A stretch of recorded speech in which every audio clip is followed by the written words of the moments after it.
At 3:17 a.m., Harlem was silent. Then a single gunshot cracked the night. A man collapsed in the street. Face down, blood spreading into the gutter. Witnesses would later say the shooter didn't run. He walked away. Because when Bumpy Johnson made a decision, the city moved out of his way. Hollywood told you a story. Tonight, you hear the truth. At 3:17 a.m., Harlem stopped breathing. The gunshot didn't echo, it cut. One sharp crack that split the night open, followed by the sound of a body hitting concrete. A man lay face down in the street, blood slowly finding its way into the gutter. Windows stayed dark, doors stayed shut. Nobody screamed, nobody ran. In Harlem, people learned early what sounds were safe to react to and which ones weren't. The shooter didn't rush away. He didn't panic. He walked. Slow, controlled, like a man leaving church. Because when Bumpy Johnson decided something had to be done, the city adjusted itself around that decision. Not the other way around. Hollywood would later tell this story with loud music and flying bullets. But the real Harlem was quieter, heavier. It breathed in whispers and threats passed hand to hand. Power didn't announce itself here. It waited. In the 1940s, Harlem looked alive on the surface. Jazz poured out of clubs until sunrise. Neon lights buzzed above packed sidewalks. Lauder spilled from bars, and the smell of cigarettes and whiskey hung thick in the air. But beneath all that noise was tension, constant, invisible, deadly. Every corner belonged to someone. Every dollar had already been counted by another man. Every smile hid a calculation. This wasn't just a neighborhood. It was a system. And systems didn't survive without rules. Ellsworth Raymond Johnson understood that early. They called him Bumpy because of the bump on the back of his head, but the nickname never fit the man. He was too smooth, too measured. Short in height, sharp in posture, eyes always watching longer than necessary. He spoke softly, not because he was afraid to be loud, but because he didn't need to be. Most men on the street tried to be seen. Bumpy preferred to be remembered. He came to Harlem young, carrying lessons learned the hard way. Lessons about disrespect, about survival, about what happened when men thought they could take from you just because they could. Harlem didn't scare him. It made sense to him. The chaos had patterns. The violence had logic. You just had to look long enough. While other hustlers chased quick money, Bumpy studied people. Who talked too much? Who drank too early? 3. Who looked away when money changed hands?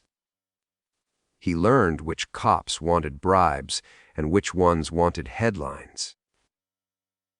He learned which men would fold under pressure and which ones would never forgive. He also learned something dangerous. Fear burns fast. Respect lasts. By the time Harlem started noticing him, he was already embedded in its bloodstream, running errands, delivering messages, standing quietly in rooms where decisions were made. He didn't interrupt. He didn't rush. He waited until people forgot he was there. That was his advantage. When trouble came, and it always did, Bumpy was the one sent to handle it.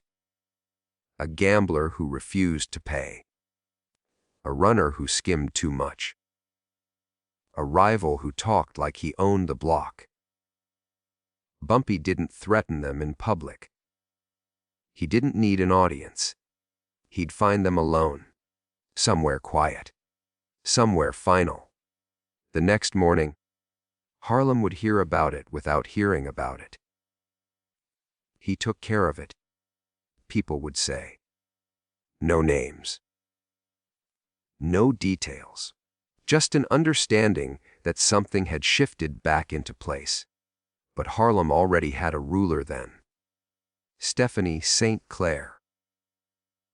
The numbers queen ran the underground lottery with precision and pride.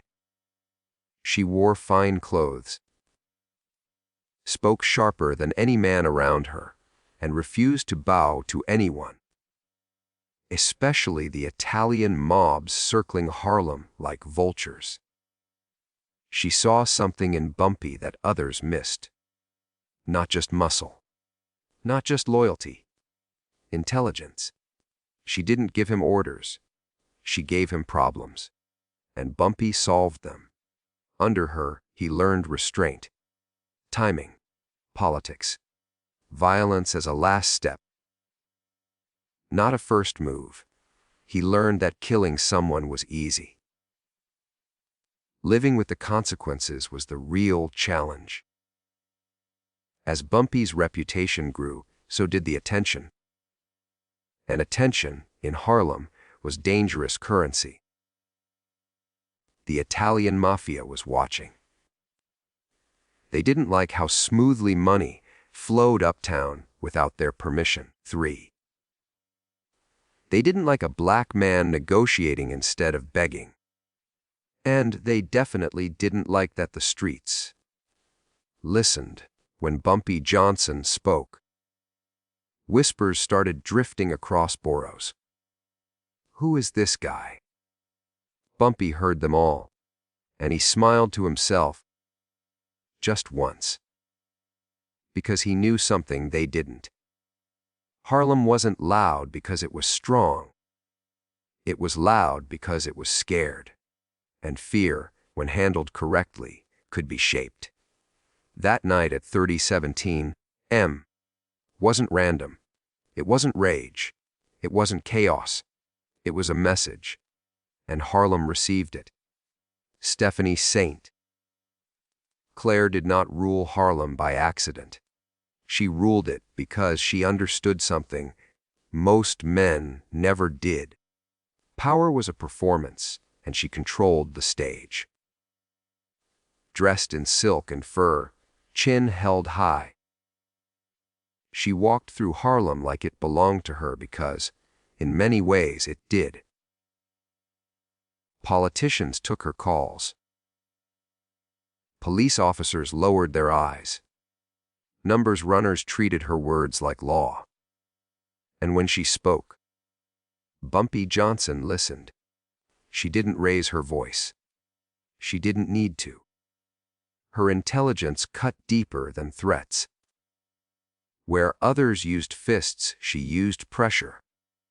Where others panicked, she calculated. She saw Harlem not as streets, but as a living machine. Every player had a role. 3. Every mistake had a cost. Bumpy became her enforcer, not because he was the most violent man in the room, but because he was the most controlled. She tested him early. Small problems at first. A runner skimming off the top. A gambler refusing to pay his losses. A rival quietly spreading rumors. Bumpy handled each one without drama.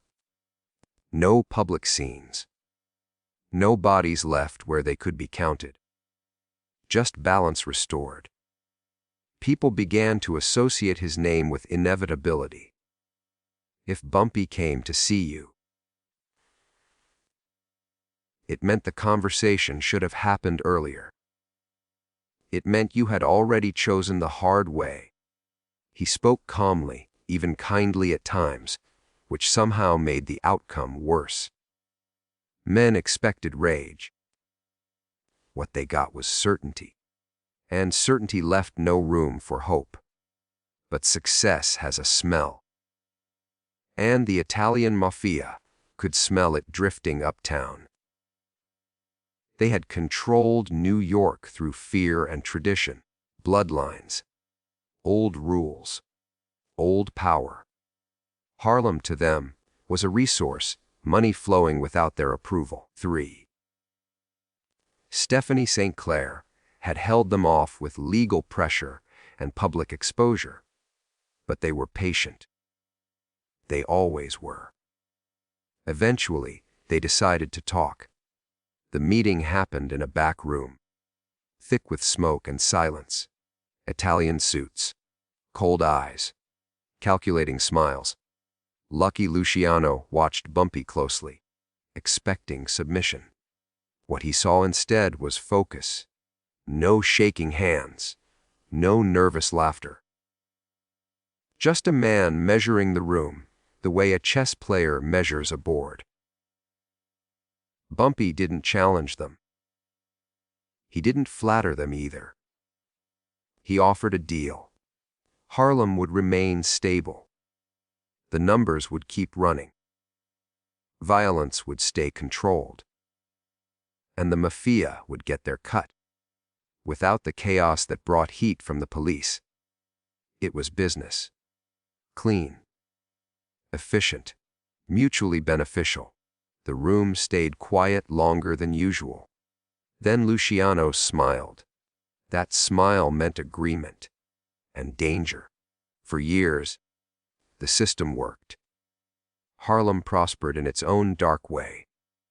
Money flowed. The street stayed calm. Bumpy became the bridge between two worlds that weren't supposed to cooperate. The Mafia respected him because he delivered results. Harlem respected him because he protected its interests. But balance never lasts. Someone always wants more. A runner got greedy. A shipment disappeared. Numbers didn't add up. Fingers pointed in all directions. The Mafia suspected betrayal. Harlem whispered about leaks. Trust began to rot. Bumpy felt it before anyone said a word. Phones rang differently. Meetings ended too quickly. Faces that once welcomed him now looked past him. When a man with power becomes isolated, it's never an accident. Then came the warning. A folded note. Slid under his door late at night. 3 words. We know everything. Bumpy sat in silence, reading it again and again. Not because he was afraid, but because he was thinking. Who sent it? Who wanted him scared instead of dead? Who benefited from panic? Fear was a tool, and someone was trying to use it on him. From that night on, Bumpy changed everything. Routes. Schedules. Habits. He stopped trusting patterns. He watched reflections in windows. He counted footsteps behind him. Harlem had taught him survival, and now it was testing him. A hit was being planned. He could feel it. The restaurant was chosen carefully, crowded, loud, perfect cover. The gunman expected chaos. He expected confusion. He expected Bumpy to walk in like always. Bumpy didn't show. Instead, 3. The gunman stepped into a narrow hallway to wait and felt cold metal press into his side. Bumpy's voice came from the dark. You should have asked why they sent you. The gunman turned too slowly. The trigger was pulled once.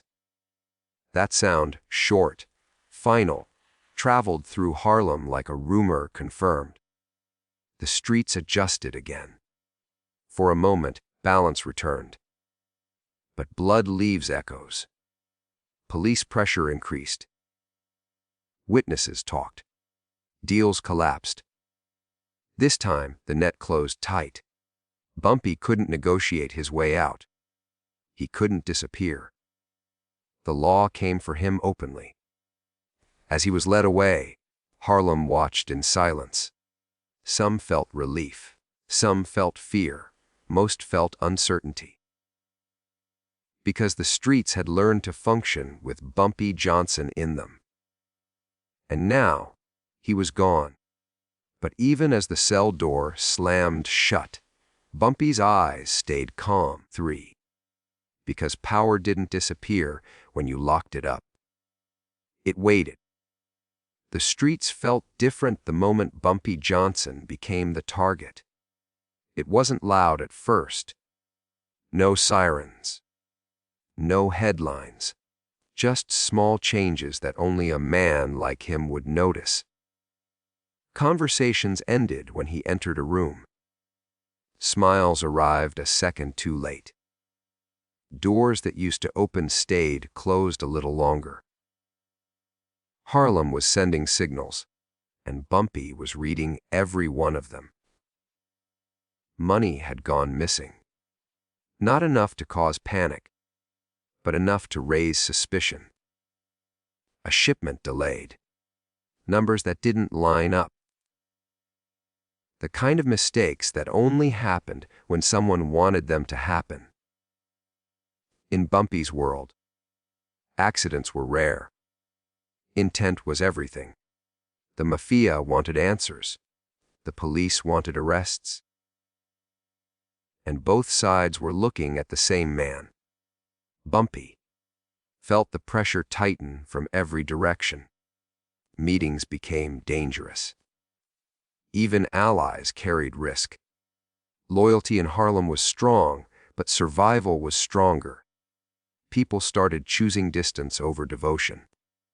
Then the note arrived. No envelope. No signature. Just 3 words written carefully, like they were meant to be savored. We know everything. Bumpy read it once. Then again. He didn't react. Fear was useless unless you could turn it into information. Who wanted him scared instead of dead? Who needed him distracted? Messages like that were never about truth. They were about control. That night, Bumpy didn't sleep. He sat in the dark, replaying every recent conversation, every face, every silence that lasted too long. He mapped out possibilities, the way other men mapped out exits. Somewhere inside that web was the hand pulling the strings. From that moment on, he moved differently. He changed routes without warning. He arrived early or not at all. He stopped using familiar cars. Stopped trusting familiar faces. Harlem noticed, even if it didn't understand why. Fear followed him like a shadow. Then came the setup. The restaurant was perfect. Too perfect. Packed with noise, laughter, music, clinking glasses.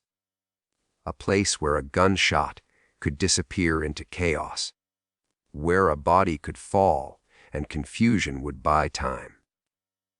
Bumpy was expected to be there. The gunman knew his habits, his timing, or at least he thought he did. But Bumpy had already read the room days before it happened. He knew something big was coming. Big enough that someone wanted witnesses. Big enough to send a message. So he stayed away. The gunman waited anyway, nerves tightening with every passing minute. When the signal didn't come, impatience took over. He stepped into a narrow hallway, away from the noise, away from the eyes. That's when he felt it. Cold steel pressed into his ribs. He froze. Bumpy's voice came from behind him. Low and steady, like this was just another business conversation. They told you I'd be there, he said. But they didn't tell you why I wouldn't. The gunman tried to turn. He was too slow. One shot. Not loud. Not dramatic. Just final. By the time the restaurant erupted in confusion, the message had already been delivered. Not to the crowd, but to the people who mattered. Bumpy Johnson was still in control, but control has limits. The body couldn't be ignored. Witnesses talked. The police, already circling, finally had momentum.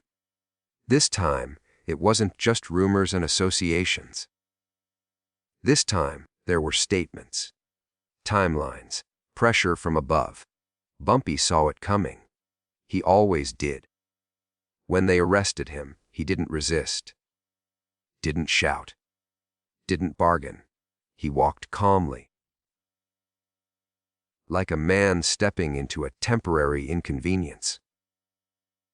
Harlem watched from behind curtains and storefronts, unsure whether to feel relief or dread. Without Bumpy, the streets felt exposed. Inside the system, the gears turned fast. Prosecutors pushed hard. The Mafia stayed quiet. Too quiet. Allies vanished. Old favors suddenly meant nothing. This wasn't about justice. It was about removing a variable that had become too unpredictable. The sentence came down heavy. Prison. Steel doors. Concrete walls. Time measured in years instead of nights. Most men would have broken. Bumpy adjusted. Prison didn't strip him of power, it refined it. He watched, listened, learned. He read philosophy and history. He wrote poetry late at night, putting thoughts on paper that he never shared. He studied people the same way he always had. Guards, inmates, weakness, ego fear. Even behind bars, his name carried weight. Messages moved quietly. Respect followed him inside. Conflicts ended before they reached his cell. The streets hadn't forgotten him, and neither had his enemies. They were waiting. Because prison was supposed to be the end of Bumpy Johnson. But for a man like him, it was only another phase. Another pause before the streets called his name again. And Harlem, 3. Restless and unbalanced, was already feeling the consequences. When Bumpy Johnson walked back into Harlem, the streets barely recognized themselves. Time had moved on without asking permission. New faces leaned against familiar corners. Old clubs had new owners. The music sounded faster, louder, less patient. The rules Bumpy had helped enforce were still there, but they were worn thin, 3. Stretched by greed and impatience. Men who once whispered his name now spoke it carefully, unsure if the legend still matched the man. Bumpy noticed everything. He moved slower now, not from weakness, but from awareness. Age had taught him that rushing was a young man's mistake. Power wasn't about how fast you acted. It was about knowing when not to. He watched how money flowed, how violence erupted without purpose, how chaos replaced calculation. Harlem was changing, and it needed balance again. Bumpy didn't try to reclaim power loudly. He didn't announce his return. He let people come to him, one by one. Old allies seeking guidance. New players testing boundaries. He listened more than he spoke, and when he did speak, it was precise. The streets remembered. Conflicts began to settle. Feuds cooled. Men who wanted to prove themselves found doors closing quietly in front of them. 3. Not because Bumpy threatened them, but because everyone knew what happened when you forced his hand. He enforced old rules in a new era. No unnecessary blood. No reckless noise. 3. Harlem had survived too much chaos to fall back into it now. But the world outside Harlem had changed faster than the streets inside it. The government was tightening its grip. Law enforcement had new tools, new tactics, less tolerance. The Mafia itself was shifting, fragmenting under pressure. The game Bumpy had mastered was disappearing, replaced by something colder and less personal. He saw it coming. That knowledge didn't make him bitter. It made him reflective. In quiet moments, he wrote again. Poetry about time, about control, about men who confuse fear with strength. He understood now that legends don't end with gunshots. They fade with eras. Still, people sought him out. Not just for deals, but for decisions. Bumpy had become something rare, a man whose word carried history. And history, in Harlem, mattered. Then came the morning, February 7, 1968, a cold day, gray sky, Harlem waking up slowly. Bumpy sat in his usual spot at a neighborhood diner. Coffee steaming in front of him. Familiar faces nearby. A quiet conversation unfolding, nothing urgent, nothing dangerous. Just another moment in a life full of them. No one sensed the ending.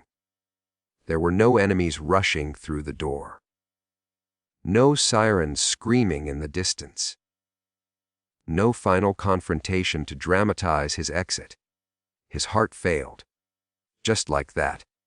A man who had survived ambushes, betrayals, prison, and war with the Mafia was taken by something he couldn't negotiate with. Word spread fast. Bumpy's gone. The streets went silent in a way they hadn't in decades. Not with fear, but with reflection. People remembered moments they had never spoken about. Times his intervention had saved them. Times his restraint had prevented bloodshed. Times his presence alone had kept things from spiraling. There was no public funeral worthy of a king. No official acknowledgement of his influence. The city moved on the way cities always do. But Harlem didn't forget. Hollywood would later retell his story with exaggeration and gunfire, painting him as just another violent gangster. That version missed the truth.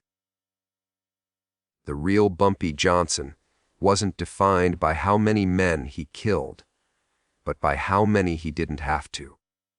He ruled through understanding, through patience. 3. Through the ability to see 3 moves ahead when others barely saw one. 3. He knew when to apply pressure and when to release it. He knew that power drawn too loudly attracted enemies faster than loyalty. In the end, Bumpy Johnson didn't leave behind an empire carved in marble. He left behind a memory, a way of operating. A reminder that intelligence could be as dangerous as violence, and sometimes more effective. Harlem continued to change. New generations rose. New conflicts replaced old ones. But somewhere in the rhythm of the streets, his influence lingered. In the quiet decisions. In the avoided wars. In the respect given without explanation. Bumpy Johnson didn't die in a blaze of glory. He died as he lived, calm, aware, and in control until the very last moment. And that is why Hollywood got it wrong. Because the real Godfather of Harlem didn't need a dramatic ending. His legacy had already been written in the streets that remembered him long after he was gone.